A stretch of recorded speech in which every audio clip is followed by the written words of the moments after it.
is Khalid Muhammad, former national representative of Minister Louis Farrakhan of the Nation of Islam. Mr. Muhammad is the man who made so many of the front pages of America's newspapers with a speech at Kane College, which so many people called anti-Semitic and a lot of things. At the very least, racist. You remember the comment? He picked up the Pope's dress, and let's see what's under that dress.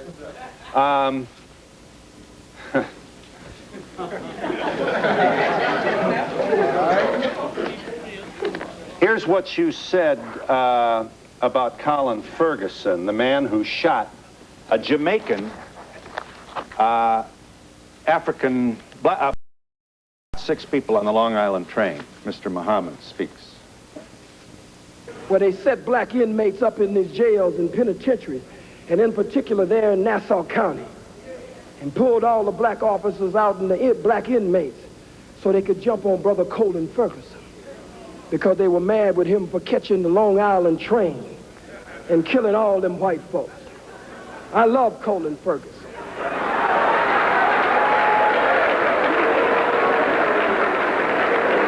I have no official position, so I can say I love him.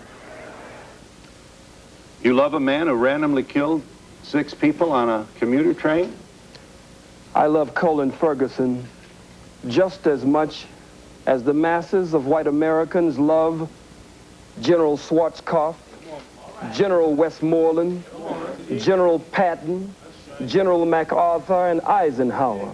America awards her killers, and they get ribbons and stripes and bars. I'm sensitive to the pain and suffering of the loss of life on that train, but I'm one of the rebellious slaves. People stand up out of pain and suffering and frustration. I understand after 500 years. You also,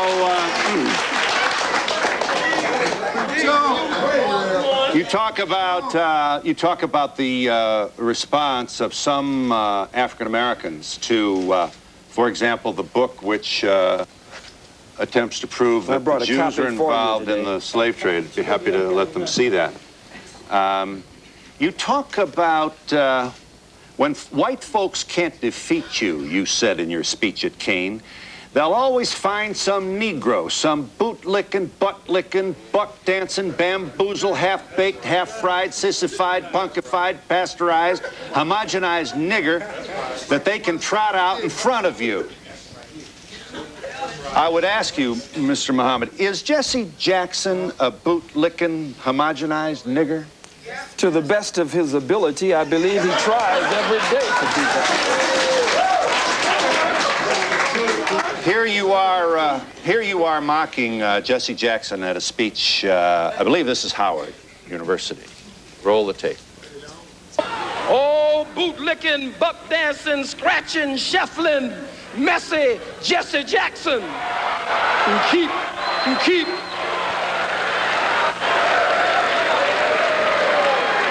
I am a somebody.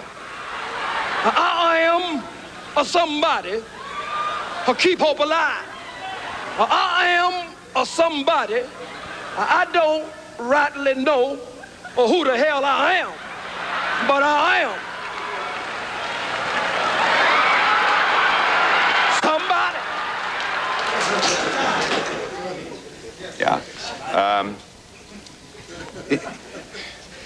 Are you an entertainer, or are you a committed person to black people? I'm so glad you asked that question.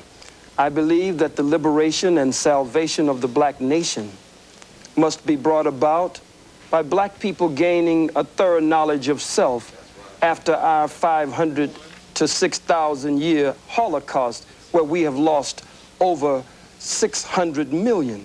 And so I believe that that education process must be a process of 2 steps: inspiration and information. So I seriously give information, but black people are a people of rhythm and spirit, so I also give inspiration.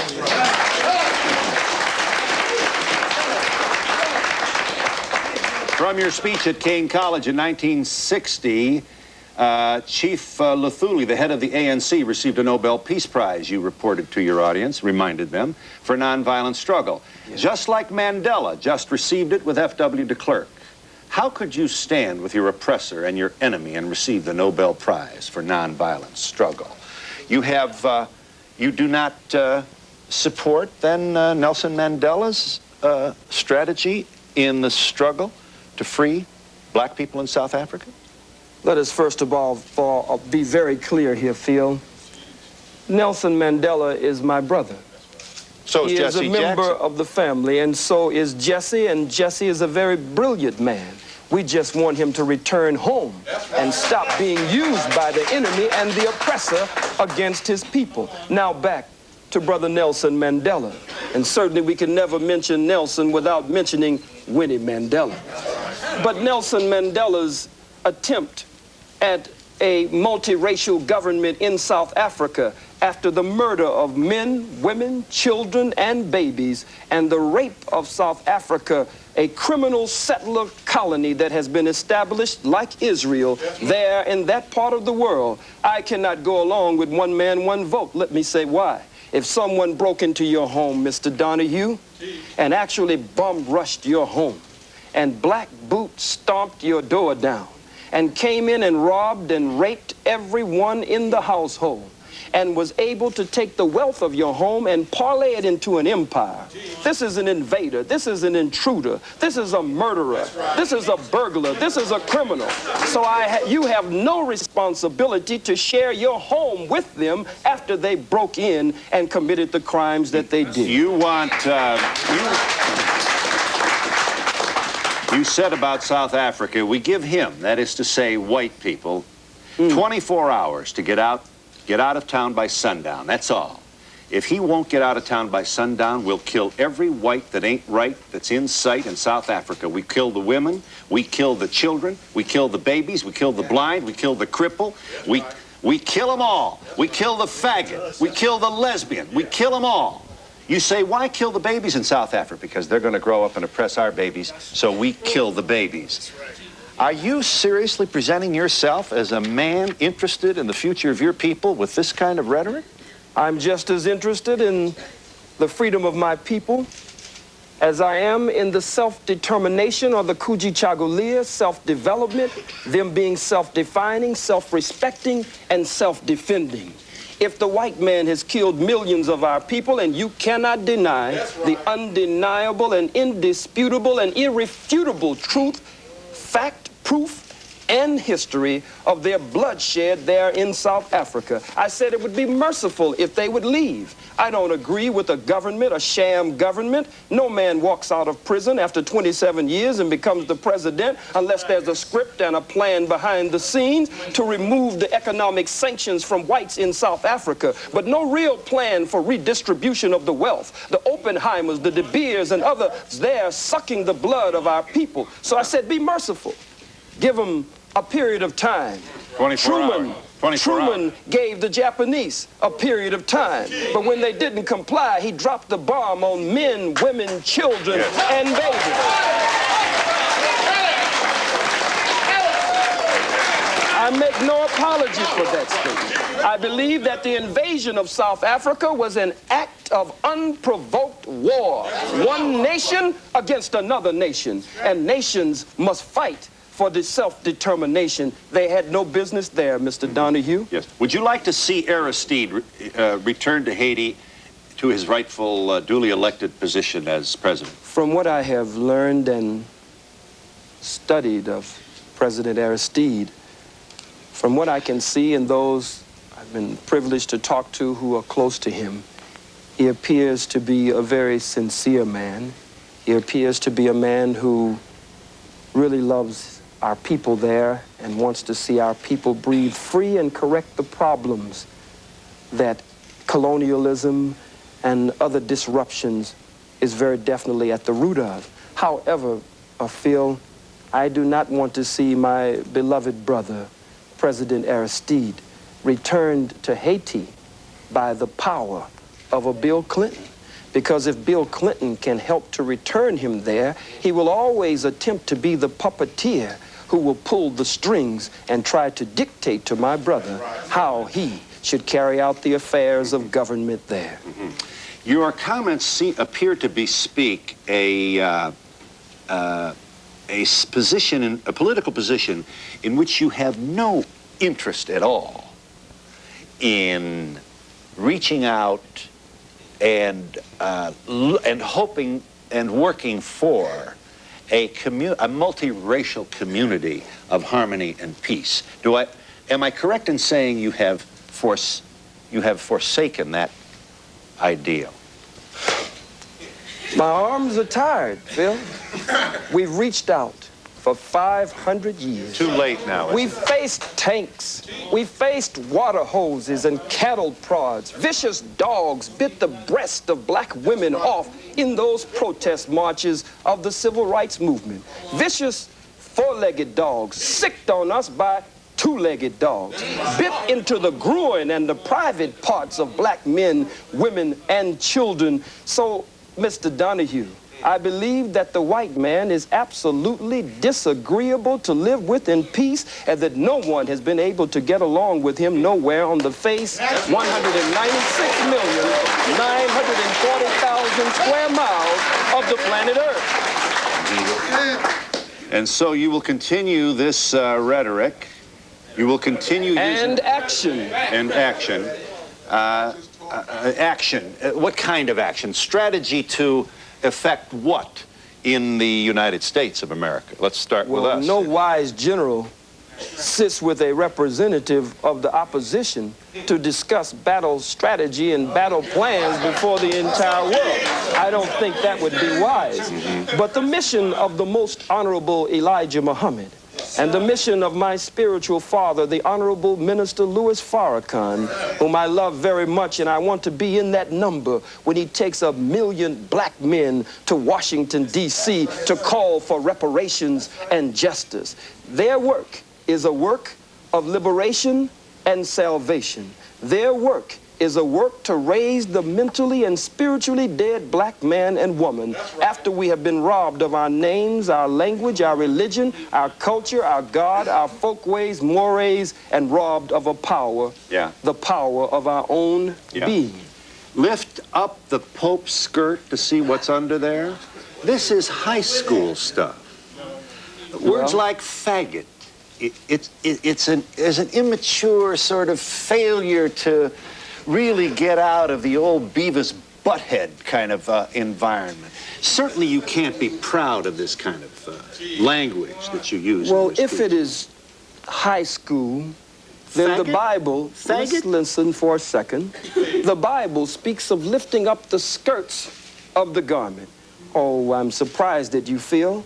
It's a metaphor. It's symbolic language. I'm not at all interested in what is under the Pope's clothes. I'm not into that. It's a metaphor.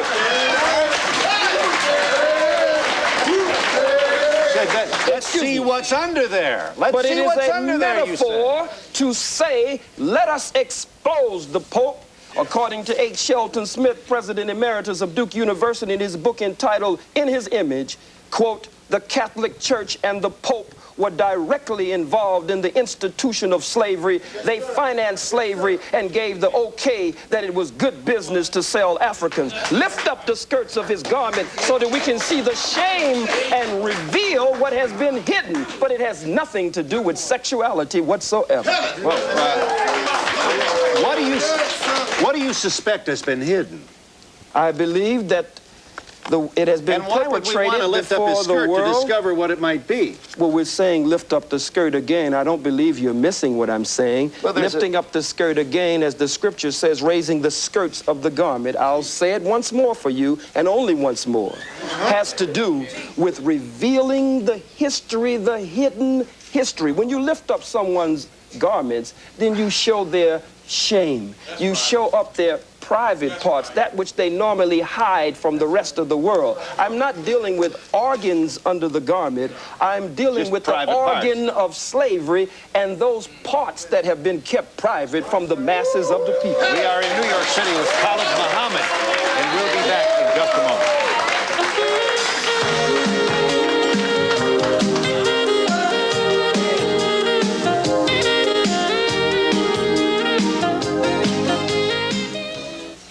is just one of the comments that provoked the Anti-Defamation League to take out a full-page ad in the New York Times and other newspapers. What the ADL did essentially was publish in the New York Times some of the things that you said. Here's a part, this is an audio tape, of part of your speech to Kane College last November that created such furor. Khalid Muhammad speaking. The hook-nosed, bagel-eating, lox-eating, imposter perpetrating a fraud, Johnny-come-lately, just crawled out of the caves and hills of Europe, wanna-be Jew. Not presuming you haven't been asked this before, but may I ask you kindly to speak to the loved ones of Schwerner and Goodman, who died with one of your brothers, Cheney, buried in a shallow grave in the South in the middle of the Civil Rights Movement because this black man was seen with two white Jews down there causing trouble, trying to promote the civil liberties of your people. Two Jews found in a shallow grave. I happen to have met the mother of one of these very brave people. And when she sees this, we can only speculate what must go on in her heart. You would want to say what to her? I don't have anything to say to her. You just condemned all Jews with that observation, with this alliterative kind of Jew bashing that so excites your largely male audiences. Well, I wonder why. It means that I speak the truth. I speak to the pain and hurt of the masses of black people. I speak that which many of them wish they could say. That's why they cheer and applaud. Speak to Mrs. Goodman. And I speak that also, speak to which Mrs. many Goodman. of them only whisper behind closed doors. I think it is very arrogant to put this on the screen, and for you and for others to attempt to tell me, one of the Holocaust victims of the African Holocaust, displaced in the death and decadence of the diaspora of the Western world after having been robbed and raped and murdered, to tell me how to hurt. These are strong words that you put on the screen, but you cannot tell the aggrieved and the victim. As I was talking to Brother Malik Zulu Shabazz, the young student warrior from Howard University, and we were going over this. And we said, how do they expect to tell we who have suffered so much how we should speak? When you're hurt, you'll say faggot, you'll say cracker, but you don't want to give me time to say where these terms came from and how they apply to your people here in America. If it is true. If it is true that I don't want to give you time to explain the etymology of these words, it is also true that you apparently don't want to respond to my question regarding the loved ones of two Jews who lost their lives to stop the diaspora of the black people. I don't know. Do you have any? I don't know why they were there, and you don't know why they were there. But really? I must say this. So you're wondering whether they were there for your people? I'm not wondering at all about them. I'm concerned with the suffering and the pain of the masses of black people. No one wants to pay reparations. The Jews received over $100 billion in reparations and gets $4 billion annually. A Holocaust museum was set up for them on this soil for over $200 million, and they get $21 million annually just for operating expenses. But the Catholic Church, the Pope, the Jews, the Arabs, white people in general, no one wants to pay reparations to these, the sons and daughters of Africa. So I speak to them. I don't speak. I speak to them. I don't speak to the family of those two Jews. There are too many of us for me to speak to them. You don't want to take any time to make any particular We've given statement. all the time we've been in America. Now it's time we do something for ourselves. We are the same people, Phil, that when you beat us and rearrange our eyeballs in the socket and rearrange our face and beat us and stomp us before the world, we're the same people that get up because God just made us with tender and sensitive hearts as his chosen people and say, well, can't we just get along? Be united.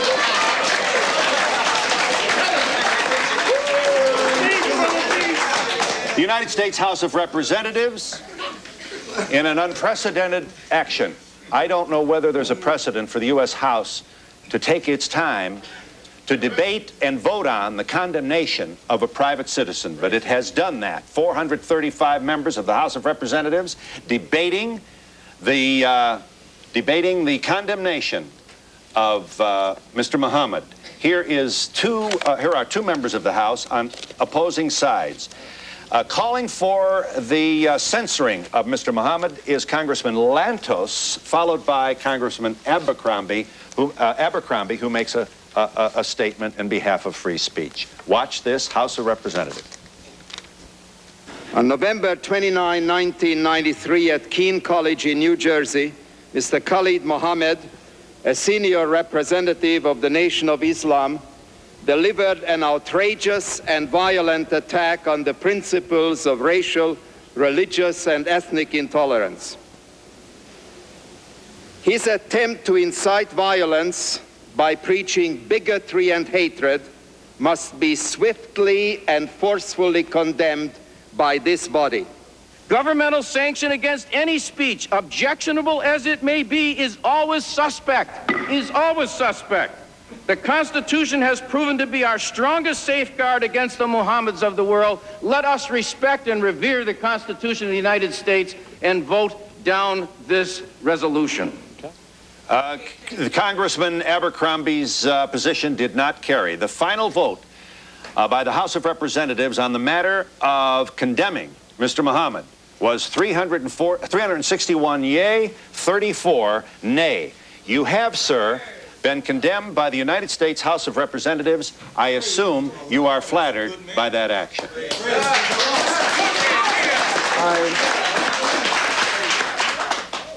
I believe that my ancestors, I believe that the blood that cries out from the grave of my ancestors who went to an untimely death at the hands of the white wicked slave traders, I believe that they cry out. Their spirit is around me and their spirit emanates from me. And I believe that as a righteous man of God, but as a freedom fighter and a revolutionary, it is one of the greatest honors that could be paid. And we'll be back in just a moment. That's true.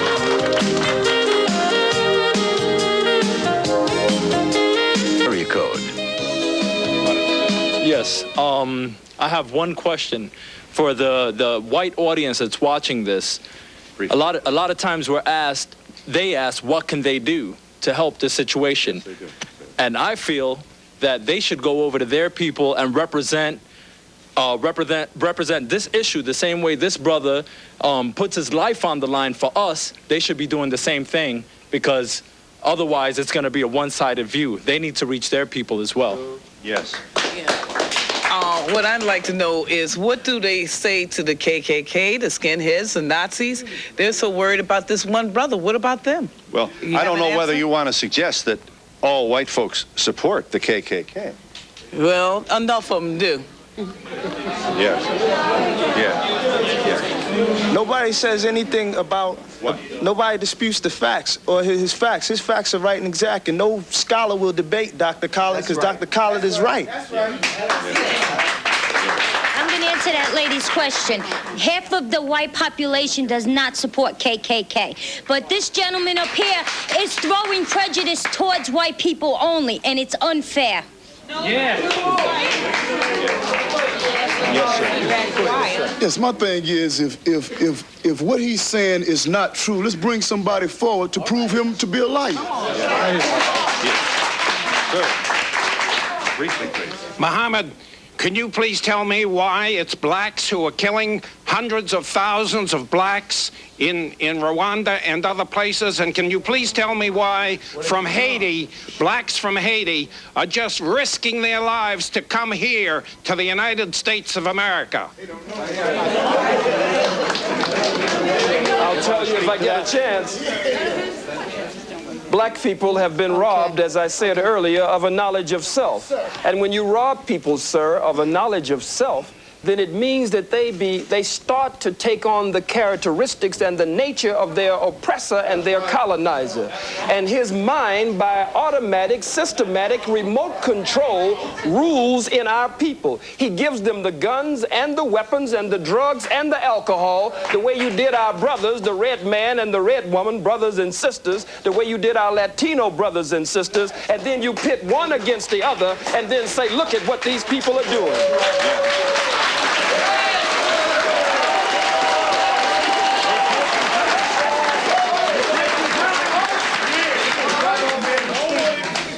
Adolf Hitler perpetrated the Holocaust. May I have your attention, please? Thank you. Adolf Hitler perpetrated the Holocaust on 11 million people that died, 6 million of which were Jews, 5 million were others.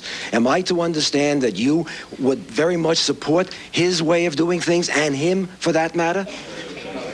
Sir, this is not reverse racism nor discrimination that you could tie into your statement on Hitler. If the slave master is whipping the slave and blood is running down the slave's back, and that's incidentally where the term cracker comes from the cracker man who was had the crack of the whip on the slave's back. But if the slave takes the slave master's whip from him and starts whipping the slave master with his own whip, that is not reverse racism, that is not reverse discrimination, that is the slave getting out from under the yoke of bondage and oppression. I don't advocate what Hitler has done before the world. Hitler's struggle. I went to the Holocaust Memorial Museum and I tried to separate Hitler as a freak of nature from the rest of white people. But after all that we have gone through, I know that there's a little bit of Hitler in all white people and a lot of Hitler in And we'll be back in just a moment.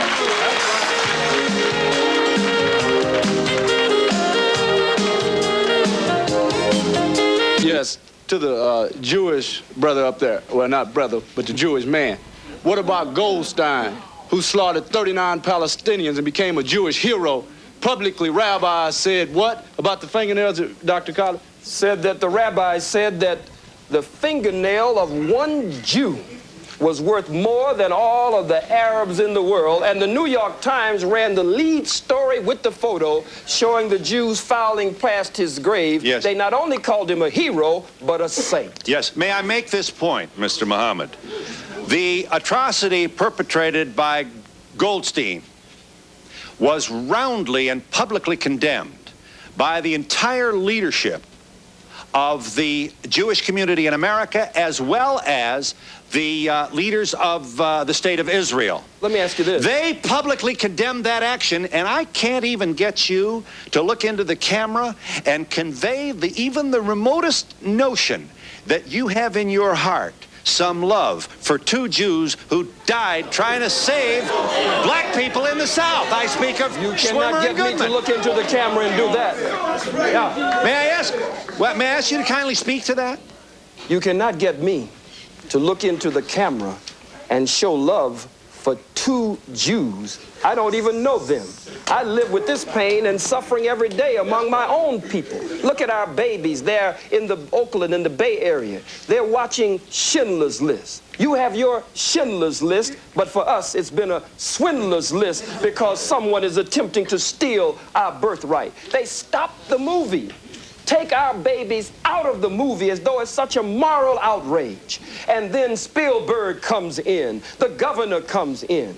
What about the statements of the Jew Howard Stern, the comedian Jackie Mason? What about Moshe Dayan? What about the fact that members of the Senate have made racist comments and Congress, and they were voting against me, but they were not brought up by their own colleagues in that so-called august body? Yes. Hello. What I'd like to point out is, just as you said that you can't judge all black people by one person, you can't judge white people by just Hitler. What you have to realize is that we're in a diverse nation, which is America, and we have a lot to learn from everybody in this room. I feel I do, from all black people, all white people, and anyone else who happens to be in this room with me. America's a diverse nation. Briefly, sir. Yes, sir. Mr. Muhammad, could you please tell me, does Islam believe in Judaism and Christianity? And under Islam, are Jews and Christians are people of the book. Do you believe that? And further, do you believe, sir, that one people and one book sent by the same one God? And you referred to the people up front that they are your brothers. Is it possible, Mr. Muhammad, that I am your brother also? And is it also possible that we are brothers truly responsible for each other? Is that possible? The Holy Quran says that the messenger of God believes in what has been revealed, and so do the believers. And I am a believer. In Islam, we believe in one God whose personal and proper name is Allah subhanahu wa ta'ala. And that one God, we believe, sent all the prophets and the great ones in the great line of divine, and we believe in all of the revealed scriptures. I don't know you, sir. I could feel that if you were attempting to live according to the law of God, then you might be my brother in the faith, but not my brother by nature. That's right. Mr. Muhammad, are you aware, Mr. Muhammad, that the courts-martial system on or about or in or about World War II condemned many black sailors for their involvement in handling munitions, where many of them died as a result of their handling these munitions? Would you believe, Mr. Muhammad, that the Jewish war veterans that I'm proud to represent took this issue on, and we have condemned the United States Navy as it relates to the deaths of these sailors, and we have condemned them for their continuance dishonorable discharge of these black sailors? I ask you, Mr. Muhammad, what have you done on this specific issue? Well, it's kind of difficult to believe you on anything, but I would say this, that I do know that during that same war, that America was, as is today, so racist until the German officers, when they were captured, could eat in the same mess hall and have the same accommodations as the white American officers. But the black troops were segregated, couldn't come into that mess hall unless they were scrubbing the floors and washing dishes. So it was a white man honoring another white man, though one was American and one was German, and they were supposed to be enemies. There was still a tie that was able to bind the two together. And we'll be back in just a moment.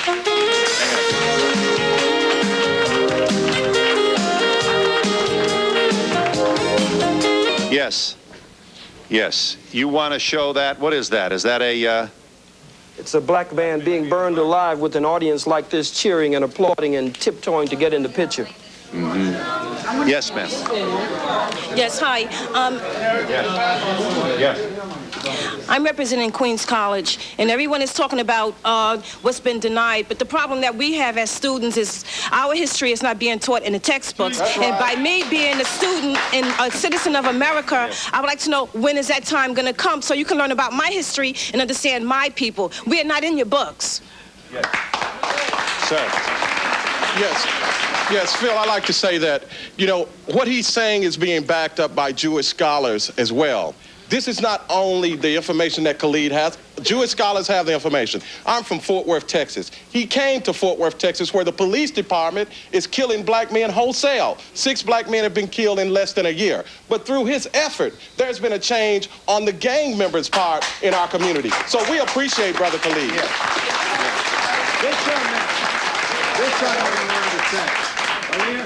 Yes, yes, sir. Being an educated college person, I see that you can always bring up events like this, where people have been killed in mass murders from all people. Let's learn off the past and not make high school comments like yours and put down Hitler-like manners and try to form peace and learn off the past and form the future. Sir, you wanted to say. Sir. Right here. Yes, sir. I like to see us lay to rest this whole notion of anti-Semitism. The one thing that is an incorrect statement, because the whole idea of a Semite, Semites were people who lived in southwestern Asia, including northeast Africa and the Arabian Peninsula, who spoke Ugaritic, who spoke Ge'ez, who spoke Ethiopic, spoke Hebrew, who spoke Arabic. Those are our people. We are a Semitic people. Therefore, we cannot be anti-Semitic. Ashkenazic Jews are calling us anti-Semitic. We cannot be anti-Semitic because we are the descendants of a Semitic people. Let's lay that to rest. That was a weapon in the hands of the Jews since 1870. They used it against other people, but it doesn't work against people in Northeast Africa. Thank you. Beautiful. Sir, I did it. Let this young man make his point. I can't believe exactly what I'm hearing. We went to war in World War II to fight for the freedom of speech. We didn't fight for freedom of speech of hatred. Many of our members, I'm the National Commander of Jewish War Veterans, and over 50,000 of our men died fighting for your right to free speech here now. I don't understand how you come out with such hatred. Phil, excuse me, Phil. Yes. Mr. Muhammad, sir. You make me sick to my stomach with that. Because at the same time that you were fighting, you were not fighting for the freedom and independence of black people. Soldiers, black soldiers in segregated companies lost their lives on foreign soil there, but would have to come back and fight just to get a bite to eat and not have to go to the toilet on the side of the road somewhere in the bushes. So you're nothing but hypocrites, and you won't pull that small-time stuff over on me.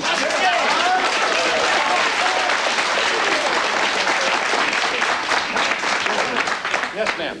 Why don't we talk about how the merchant Jews come into our black neighborhoods and they suck the life and the money out of our neighborhoods and put it back into their neighborhoods? Yeah. Briefly, sir. Briefly. First of all, I'd like to say peace to all the gods and the earths and all the people that came here to represent. Brother Khalid is definitely a true warrior in the cause of black struggle. What I'd like to say as a young black youth is that I feel that America has subjected me to a Holocaust. You understand? From all my ancestors all the way back to even right now, Rodney King, the brother in Staten Island, all we've been subject to is death and destruction here. And as far as Jewish people, in the Bible, it say that you are of the synagogue of Satan. And I'd like to ask you people, why do you feel that you have cornered the market on sympathy, and why can't you feel the pain of the black Holocaust? Why do you think that when we say the black Holocaust that it's some blasphemous statement? I'd like for y'all to address that. Yes. All right. Beautiful. First of all, sir. Yes, first of all, with regard to the last speaker, the NAACP was partially founded by Jews. But now I'll get to my question. All right, now let me just say one final point. Eldridge Cleaver once said, if you're not part of the solution, you're part of the problem. And I'd like to just end this show, hopefully, by some positive note and ask Khalid if perhaps he'd tell us what his real agenda is. Is it just to go out and try to talk about hating people, or are we going to have a race war, or are we going to have cooperation? We're going to try to work together. Yes, thank you for the question. I'll give you an opportunity to answer that question when we come back in just a moment.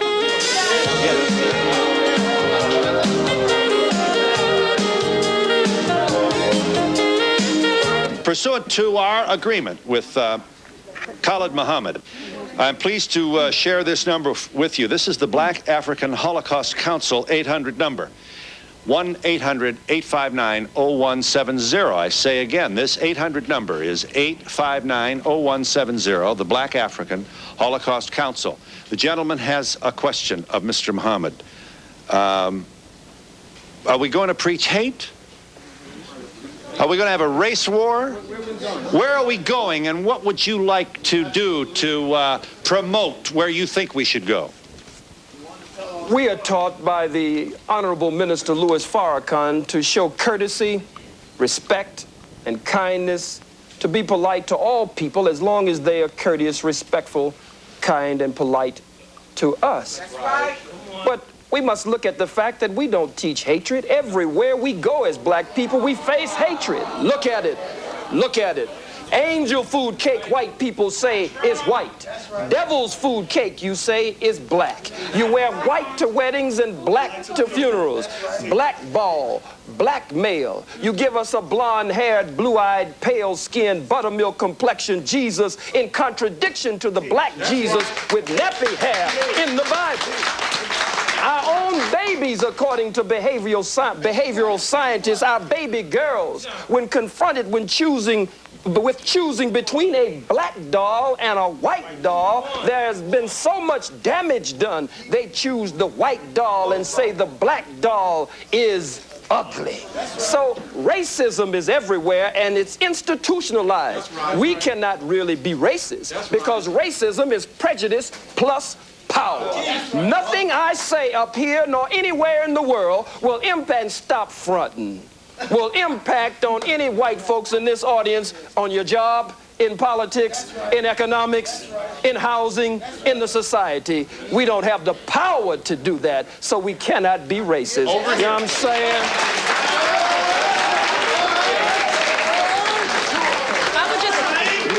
I would just like to say to this gentleman, I would like to say to this gentleman and all other people who are not blessed with melanin at this point in time, to understand that what has happened in our history is that you have been misinformed as much as we have been misinformed.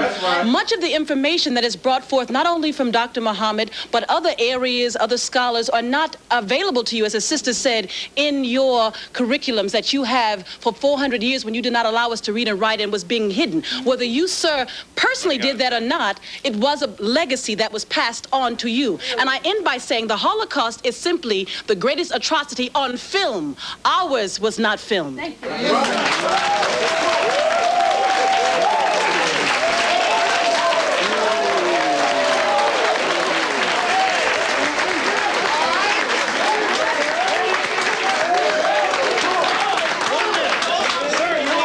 Yes.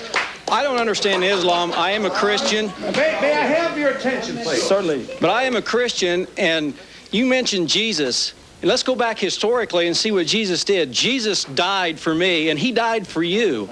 Jesus is a God that loves all men, and all men are created equal. I just wanted to answer the gentleman over here's question. This young man wants to answer you. With respect to the race war, there will be a battle between black and white. And I fast and pray today that God, Allah, in his good time, remove all white folks from the planet Earth. And we'll be back in just a moment.